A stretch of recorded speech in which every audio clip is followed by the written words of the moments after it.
Good morning. This is Don V with Truth Be Told, and we have a couple more interesting news reports we'd like to bring before you. But before we move to those, please remember to subscribe.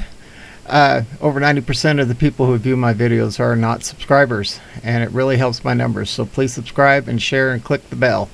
At any rate, without ado, let's move to the first one. The video, Joe Biden locks up minorities for smoking crack, but not his son, Hunter. Yeah, exactly. Darius Perkins was released from prison after serving 23 years of a 35-year sentence for selling crack cocaine. Joe Biden championed the legislation. Joe Biden's son has been using drugs since his first arrest in his teens. He never served time, being a Biden has perks. Yeah, let's watch this video right here.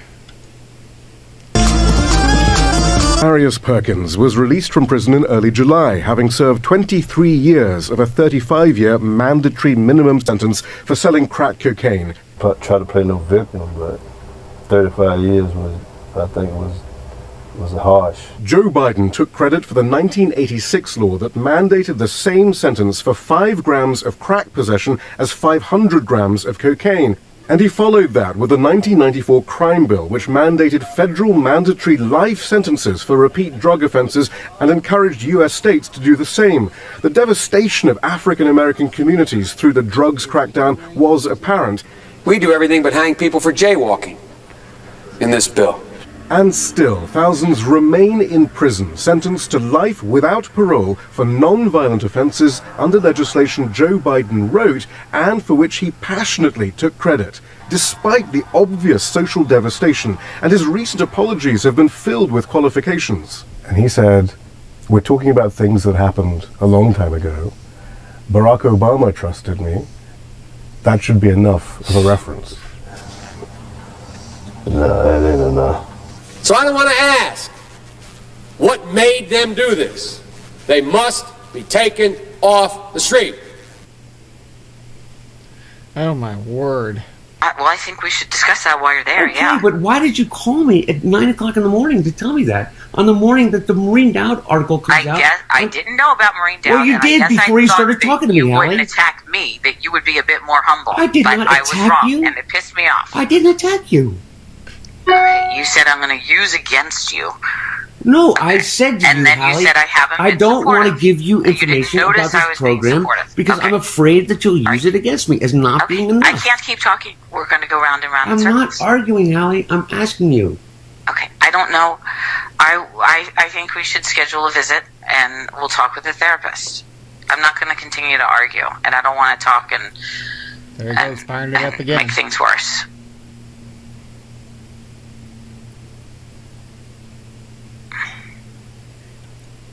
Oh my word. Do as I say, not as I do, folks.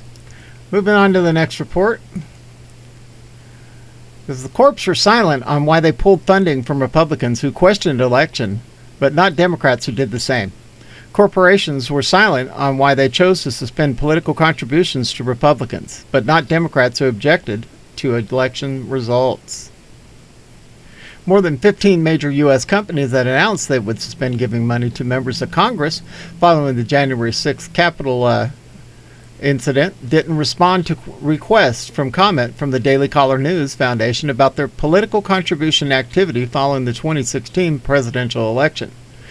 The electors were not lawfully certified, especially given the confirmed and illegal activities engaged by the government of Russia, Democrat Representative Jim McGovern said before objecting in 2017, the Communist News Network reported. Corporations were silent on why they chose to suspend political contributions to Republicans, but not Democrats who have objected to the election results. More than 15 major U.S. companies that announced they would suspend giving money to members of Congress following the January 6th Capitol incident didn't respond to requests for comment from the Daily Caller News Foundation about their political contribution activity following the 2016 presidential election. The corporations were quick to condemn Republican lawmakers who voted against certifying the 2020 presidential election earlier this year, but apparently didn't criticize or punish Democrats who have similarly objected to election results in the past. These corporations are doing something very new and something that could potentially alienate an important base for them. Craig Holman, a lobbyist at Public Citizen, told the Washington Post in January, "I've never heard of this happening before." On January 6, nearly 150 Republican lawmakers, 8 senators, and 139 representatives objected to the 2020 November 3rd fiasco results of at least one state. The New York Times reported Pennsylvania and Arizona received the most amount of GOP objections, while 4 other states received 1 objection apiece. Meanwhile, during the vote, throngs of former President 45 supporters breached the Capitol building in protest of election results, allegedly. The crowd stormed the building after attending Trump's speech at a nearby rally in which he claimed the election had been rigged and rife with fraud. In the days following the riot and the failed Republican effort to overturn the around 280 corporations announced they would either conduct a review their political donation activity or no longer support those who had voted to decertify, according to the Communist News Network's database. Last week's attempts by some congressional members to subvert the presidential results and disrupt the peaceful transition of power do not align with our values, therefore. The American Express Political Action Committee will not support them. American Express CEO Stephen Squarey said in a statement. An Amazon spokesman said the company would discuss its policy with the members of Congress who objected. CNBC reported Hallmark Cards even asked GOP Senator Josh Haley and Roger Marshall, who both voted in favor of certifying, to return the contributions it had given them. Do as I say, not as I do. All right. Biden administration takes action against Cuban refugees in a 21-foot vessel trying to flee communist hellhole, but all other fake refugees are welcome. Yeah, as long as they vote for Democrats. The Biden administration this week announced the reparation of more than 24 Cuban refugees fleeing their country's oppressive communist regime after they were caught attempting to navigate Florida waters. The 27 Cuban refugees who were ordered to return even as waves of migrants from other parts of the world continue to enter through the country's southern border, and tens of thousands of them released into U.S. communities without court dates. A little more than 24 people are thought to be the first major group of rafters to be arrested while attempting to enter the U.S. in this manner since the July 11th protest broke out in Cuba. The reason why they're getting rid of them is they have a tendency to vote for Republicans or conservatively.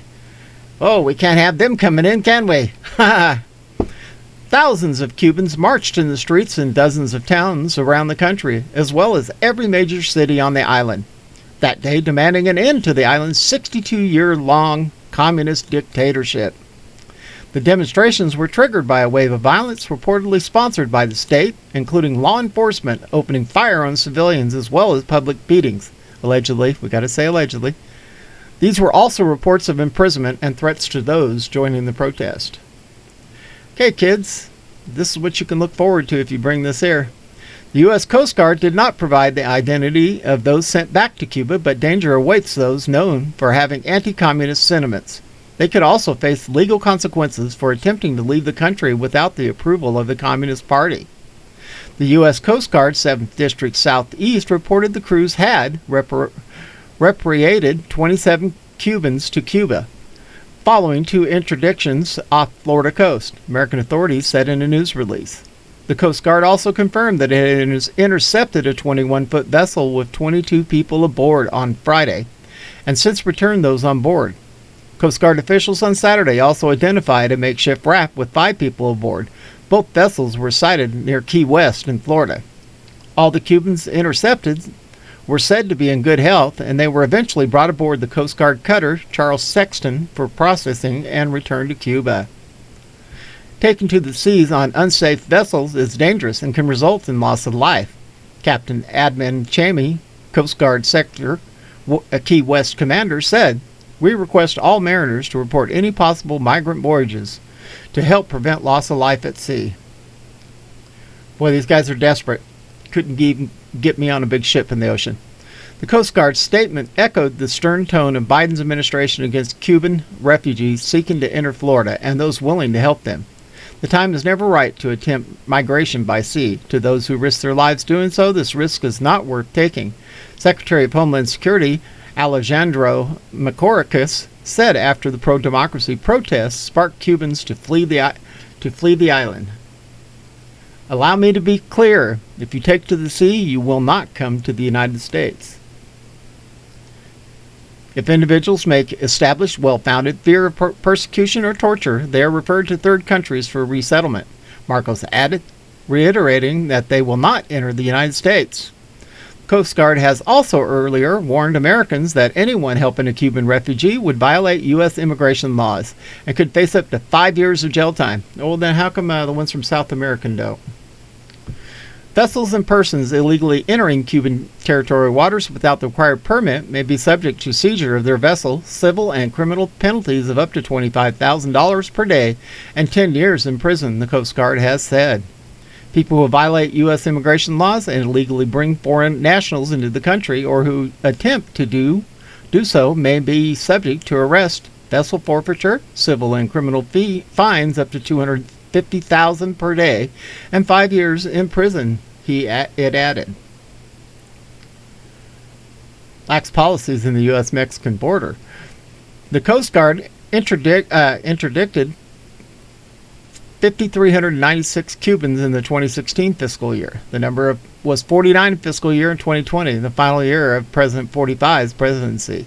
In contrast to the Biden administration's strict policies towards Cuban refugees coming into the country through sea, the Democrat-led government has allowed thousands of migrants to enter the U.S.-Mexican border.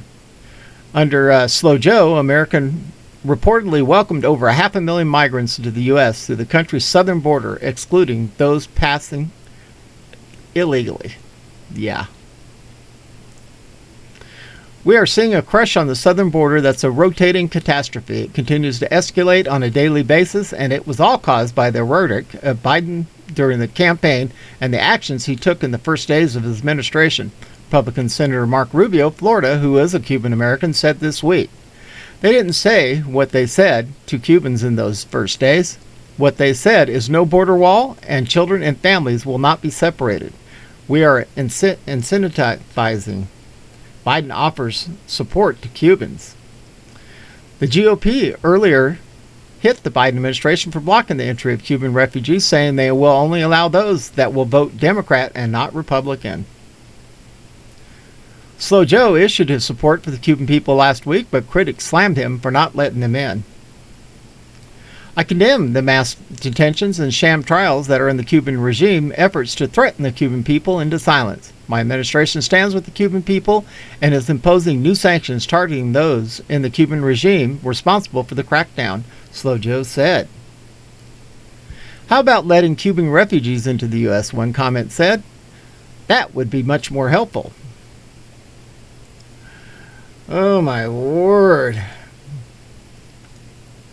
Well, you heard it here first. This is Don V with Truth Be Told, and I hope you enjoyed these news reports. And we are broadcasting under sunny skies. Look like we're going to be mid-80s until the rain comes, like it always does. We're in the monsoons right now, so we're loving the cool weather. At any rate, hope everybody has a wonderful weekend, and we are out of here.